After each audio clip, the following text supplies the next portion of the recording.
রাজধানীর লালবাগের পোস্তায় দ্বিতীয় দিনের মতো চলছে কোরবানির পশুর চামড়া সংগ্রহ কার্যক্রম। তবে প্রথম দিনের তুলনায় চামড়া সংগ্রহ কম বলে জানিয়েছেন আড়তদাররা। এদিকে প্রত্যাশিত দাম না পাওয়ার অভিযোগ মৌসুমি ব্যবসায়ীদের।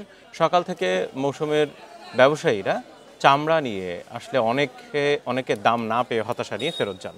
তাদের অভিযোগ, সরকার দাম নির্ধারণ করলেও সে দাম দিচ্ছেন না আড়তদাররা। ব্যবসায়ীরা বলছেন, সরকার নির্ধারিত দামে চামড়া কেনা সম্ভব নয়।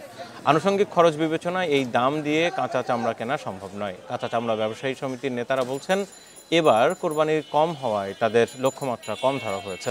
শুধুমাত্র পোস্তায় ৭৫,০০০ চামড়া সংগ্রহ করবে আড়তদাররা, যদিও এই লক্ষ্যমাত্রা ৮৫,০০০-এর বেশি ছিল তাদের।